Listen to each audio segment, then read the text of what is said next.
items. So Tejal, can you please say hello and give us a self-introduction? Hello there. How are you? It's nice to be here, Ginger. Thank you very much for having me. It's great to see all of you other panelists and keynote speakers here. And for the attendees who are here live and who will be listening to us on the recording, welcome.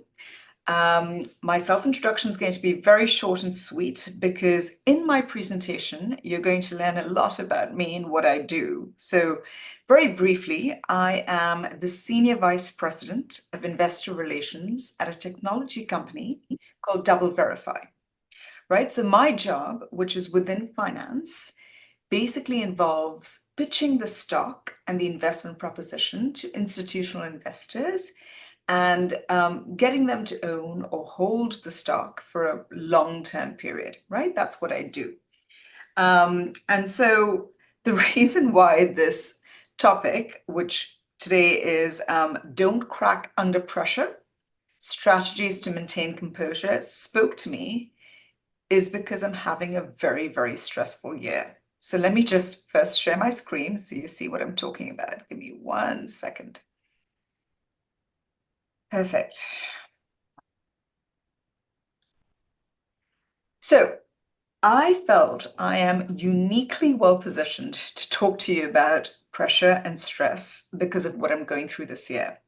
And to give you some context, I have been one of those executives who felt like she's always had it under control. I've obviously been in finance now for over 20 years. I've worked in a variety of positions across investment banks, within corporates, and I came to DV as a pretty seasoned and, well sort of heeled finance professional who'd been around for a long time and who'd seen many different markets. My last IR job was to work for a hotel real estate investment trust during the pandemic when there were lockdowns everywhere, no one could go to hotels. So I truly thought I had seen it all and that I would not crack under pressure until this year. And to give you a little bit of context, because I need to give you context on exactly what happened, DoubleVerify is a recent tech IPO. The company went public in April of 2021. I joined right after that in May of 2021. So I've been with the company since its very first earnings call, right?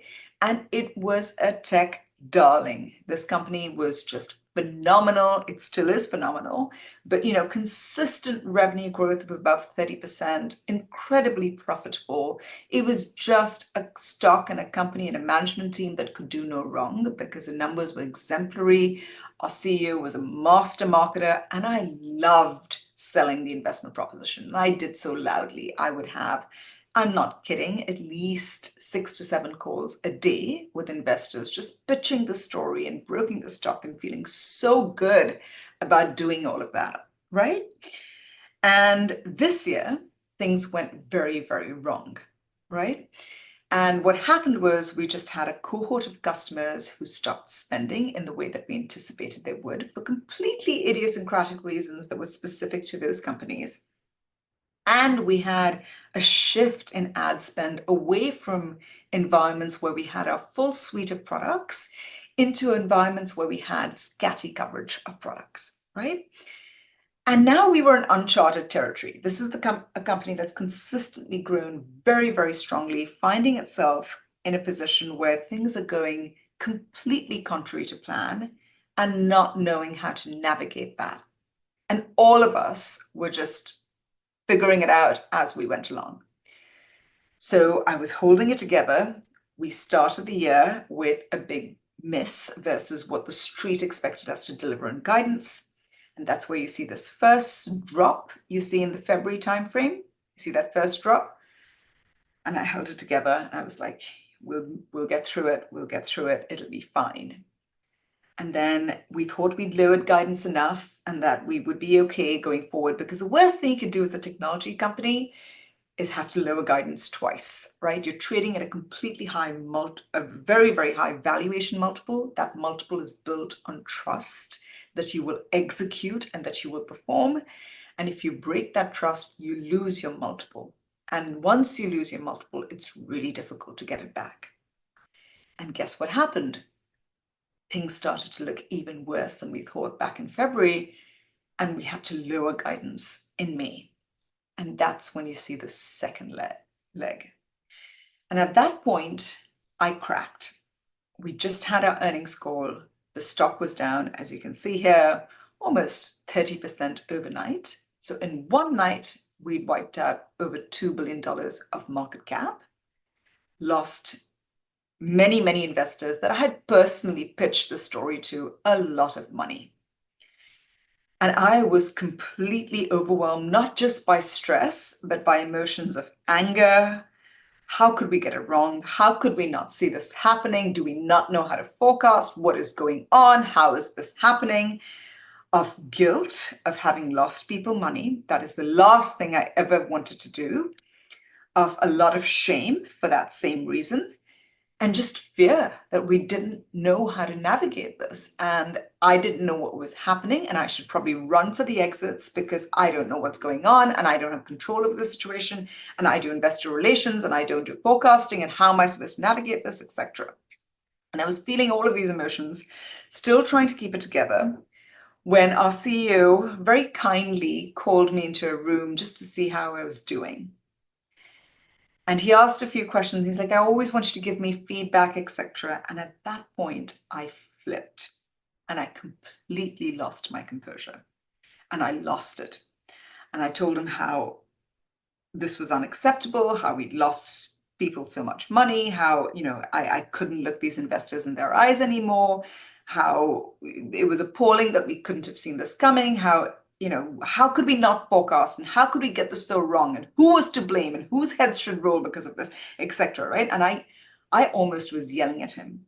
And at that point, I had an out-of-body experience where I could see myself shouting at the CEO. And at the same time, I could see his completely shocked and pained expression. And I could see all this emotional garbage that I was throwing onto him. And I could see how he was taking it, which was really, really well. But he was obviously hurt. Like, it was tough. Everyone was going through a really tough time. And at that point, it was just like an epiphany of, how is this serving me? How is this serving him? How is this serving the company? How is this serving the greater good? None of what I'm doing right now serves anybody, right? And that is the thing with stress and with cracking under stress. You have to, in your journey of getting to a breaking point, have that realization that this doesn't work. Stress doesn't work. It doesn't help. It doesn't improve the situation. It's not going to get the numbers to be better. It's not going to make anyone wake up and think they should do something differently. Everyone's feeling it. Adding stress to the equation is only going to make things worse, right? And in that realization is another realization in that journey, which is this. The only way you can get truly comfortable and truly secure is by completely embracing insecurity.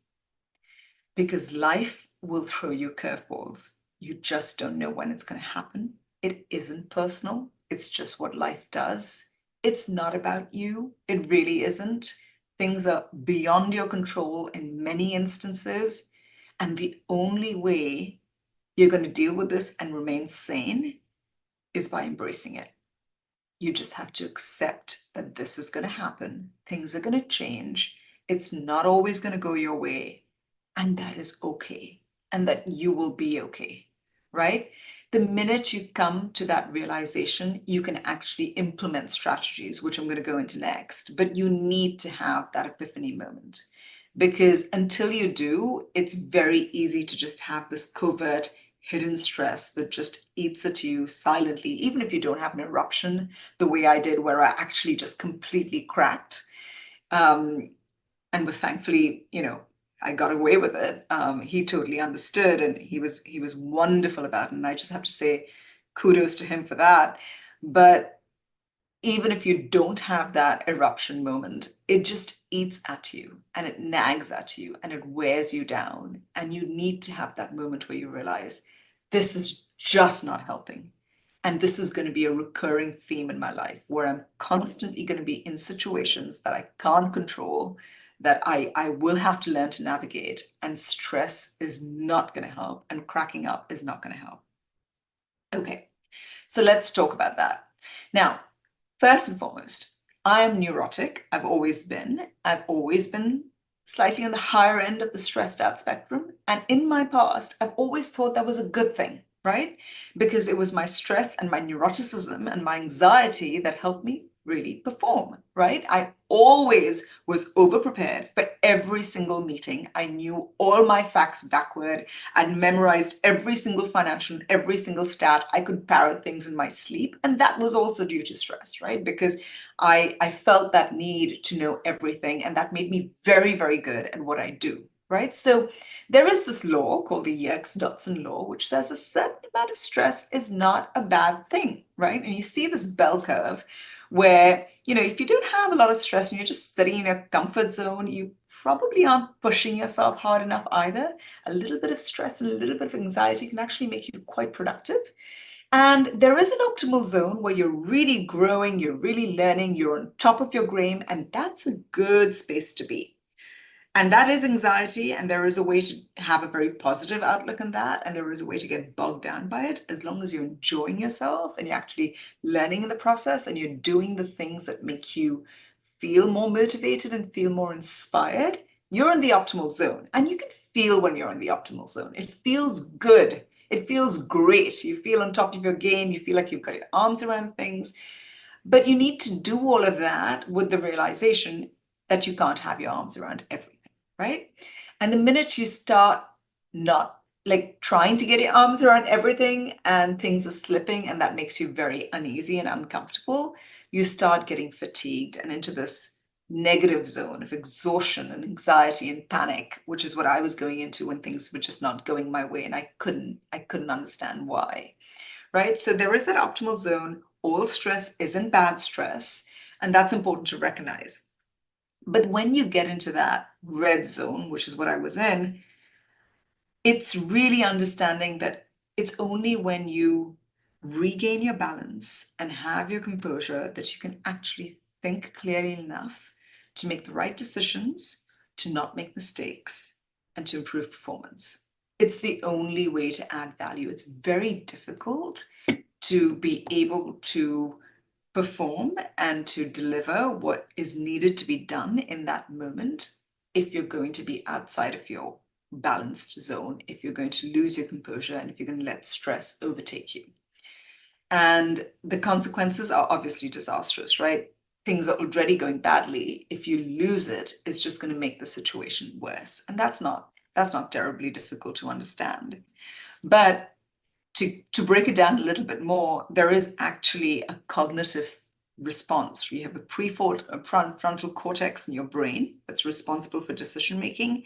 And when your stress response just goes through the roof and your body's just releasing this adrenaline and you're spiking, you can just be overwhelmed by that natural stress response so that it can completely cloud your judgment. And you can make the wrong decisions, you can have the wrong response. I understand the need to vent, but you need to give yourself that moment and then come back, right? And then if you've been in that response state for a very long time, it is exhausting. Your mind sort of goes into circles, you go over the same problem again and again, you keep feeling the sense of despair, and that is simply just exhausting. It's very bad for you mentally, it's horrible for you physically. Your body actually holds the stress in different places. I could feel it constantly in my neck and my shoulders. I could feel it in my lower back. And it's just in you. It's in you. There is a very direct mind-body connection, and this manifests in all sorts of ways that are bad for your health, bad for your hormones, bad for everything, pretty much, right? So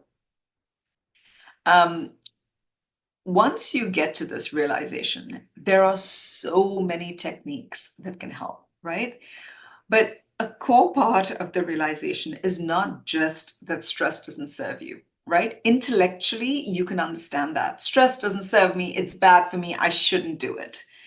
But how do you actually internalize that intellectual understanding of the problem? How do you actually drive change within yourself?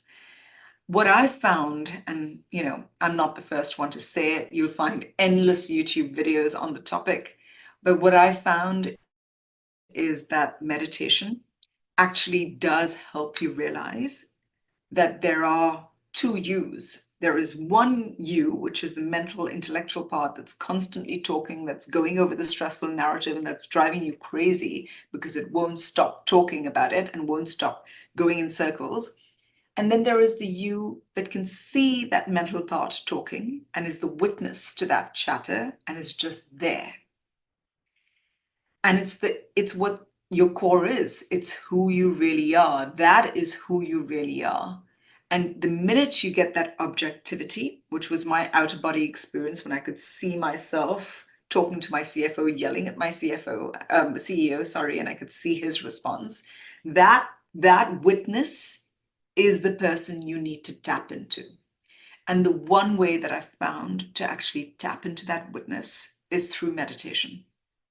And the meditation technique is really simple. You just focus on your breath and you observe your mental chatter and you just observe the thoughts without any judgment. So the whole idea is to just not have any likes or dislikes to the thoughts that you're observing, but just to allow them to be.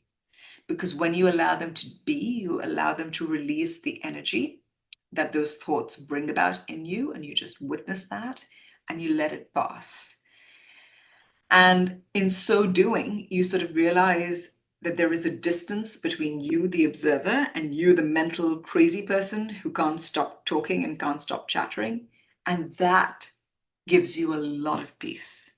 And that helps you just calm down. It's almost a way of processing all of that stress and that negativity in a really safe environment in the right way. So you're releasing it and letting it go out safely and coming back to your central midpoint of composure and calm.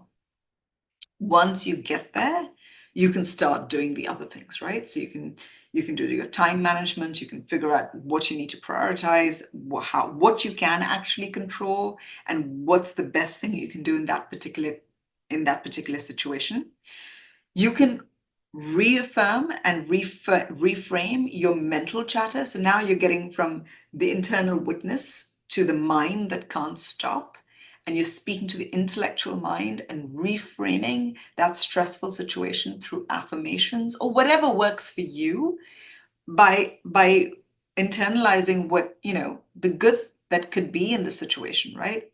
This has been tremendous learning. What I've been through this year has been huge, vast amounts of learning for me personally, for me professionally. I'm part of the senior management team. I can now see things in a much clearer manner. I can make suggestions that add a tremendous amount of value. And I can do all of that because I'm actually reframing the situation from being this horrible thing that I need to run away from to an opportunity for me to learn and grow and to add value.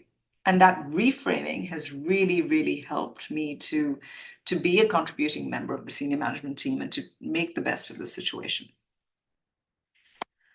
And then, over time, as you keep practicing this way of dealing with life and life stresses, which I can tell you will happen repeatedly throughout your professional journey, throughout your life, even beyond your professional careers, you gain a large amount of emotional intelligence. You sort of can feel your stresses happening well in advance of when they do. So, heading into the next earnings call, into the next set of reports, etc., I can already see what's going to freak me out.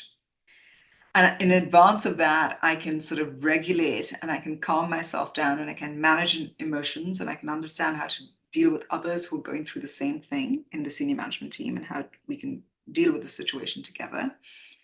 I now really, at a very visceral level, get the mind-body connection, and I have first-hand experience of how when I exercise, which I'm, by the way, not very good at doing on a regular basis, but first-hand experience of when I do my Pilates lessons or my yoga lessons, how much better I am at my work and how much better I am at dealing with stress, because I've sort of reversed the cycle, right? Instead of attacking it from the mental and the meditation, the witness, I've actually attacked it from the body. I've let the body release the stress, gone for a massage even.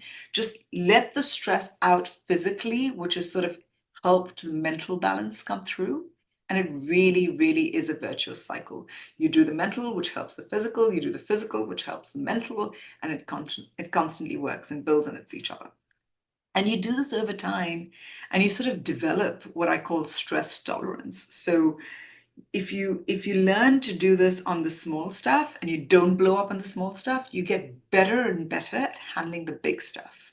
And by the way, I thought I had been doing this, but I realized that, up until now in my professional career, where I hadn't gone through anything quite this horrible, like even in the pandemic when I worked for the hotel REIT, the whole world was brewing up. It wasn't like we as a company had done anything wrong. I'd never been through this experience of feeling culpable, like feeling like I had done something really horrible that I shouldn't have done. This was a completely unique experience in my professional career.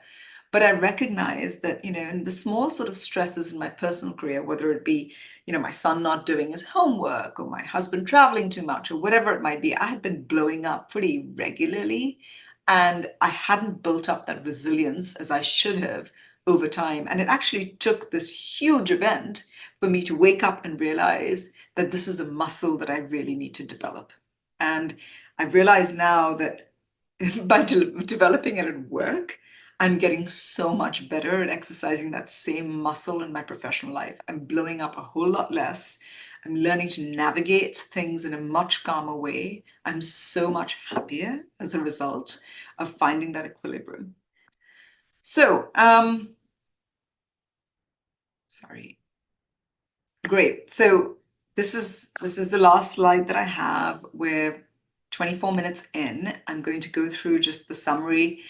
The key strategies are mindfulness. Meditation has really, really worked for me, but there are easy breathing techniques. The 4-count inhale, the 4-count, 5-6 count exhale. So the longer exhale, shorter inhale, and doing that repeatedly instantly calms you down.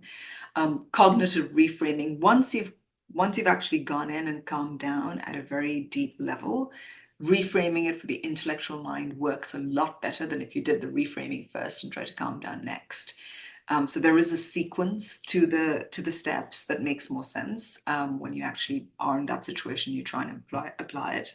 Building the emotional intelligence to understand that this is not about you, it's not personal, that everyone else is going through something similar, and then building resilience. If you aren't facing a big stress in your life, use the small stresses to build up this resilience over time. And then, just practice. Again, the small leads to the big, and I wish I'd tackled the small earlier, but I've started with the big and I'm going to the small. I hope your journey is in reverse of that. And then identifying, just areas of your life where you can implement this. I actually think you can implement these techniques to everything. And what I've found is when I am in a good place and I've actually been meditating, and I meditate 15 minutes in the morning and 15 minutes in the afternoon, it's not a big in the evening, it's not a big ask.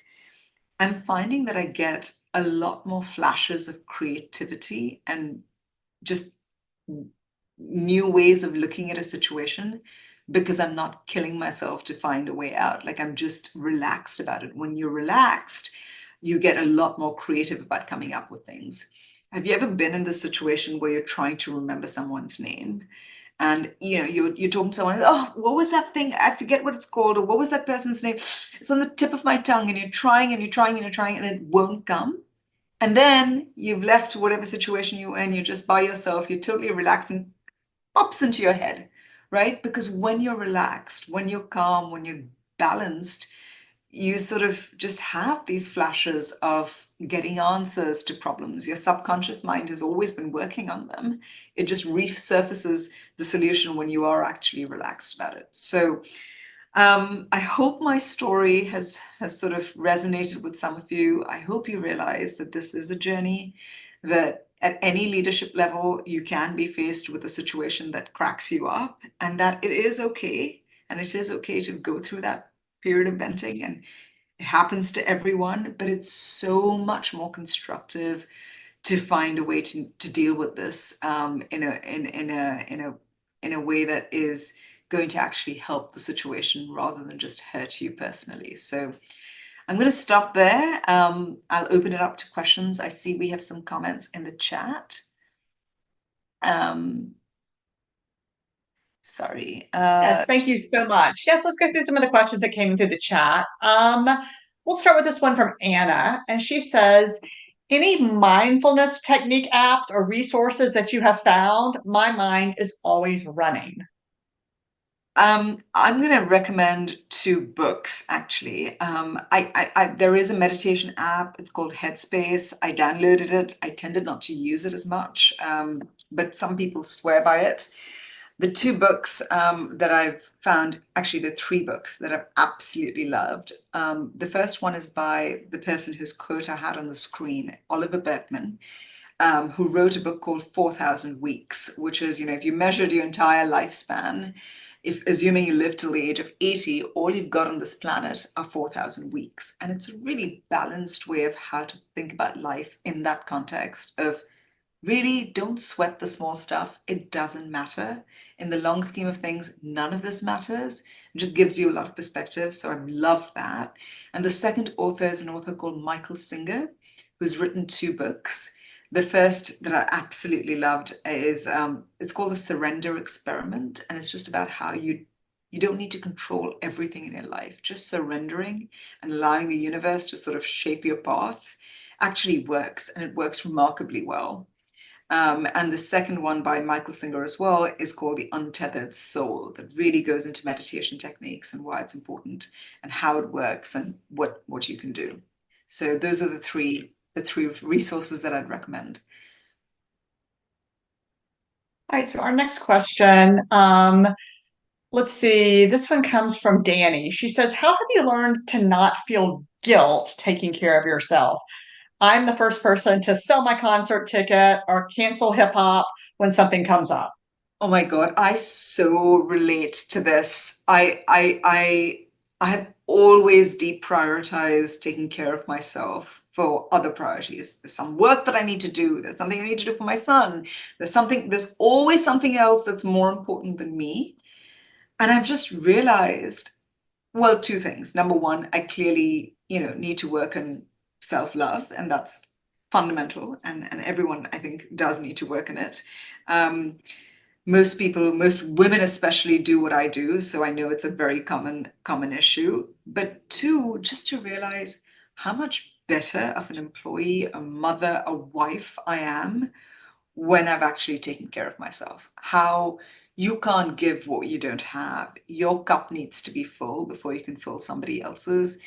But it's not, my saying these words doesn't really matter. You have to internalize, you have to actually feel that yourself, and you have to see the difference in yourself when you do prioritize yourself, when you do go to that concert, or you do get that massage, or you do something for yourself, and do it for the right reasons. Don't go to a wellness retreat to just look better for approval, right? This is really to take care of and to nurture yourself, to do something good for you because you want to do it for yourself and you deserve it.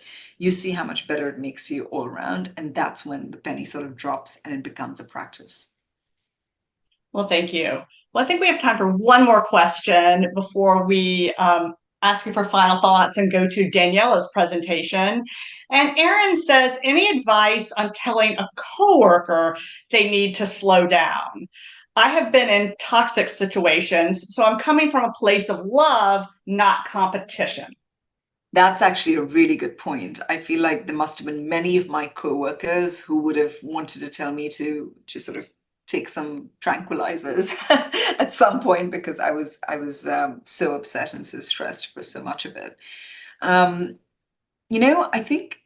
I think coming from a place of compassion and empathy is probably the best way to deal with a coworker that isn't handling things very well or is being toxic in the work environment. I think the minute you go in with the right intent to actually help and help that person and help the situation, that vibration resonates with whoever you're trying to address. In most cases, it should resonate, unless they're so blocked off they can't feel the compassion or empathy. But going in with that vantage point and really helping them feel like you understand and that you're trying to get into their shoes and see what they're going through sort of disarms them. And from there, you can have a constructive conversation about what can actually be useful. And that just, in so doing, you're basically giving them therapy in some ways, right? And giving them that understanding that will calm them down and hopefully make them less toxic. Well, that's so wonderful. Thank you so much. Well, before we move on to our next presentation, do you have any final words of wisdom for all of our viewers today? I just want to say if you go through a really stressful situation and you crack under pressure like I did, don't beat yourself up for it. Just be kind to yourself, and it happens. It happens to everyone. It's okay. You will be in very many stressful situations in your life, and that is what life is all about. And just learn to, whatever has happened in the past, just let it go and move on. I had the hardest time letting go of even feeling the stress that I felt and blowing up the way I did. So letting go is the mantra here, and you need to let go of everything and just move forward, because that's the most constructive way to be. Thank you so much for having me. Well, thank you so much for your time.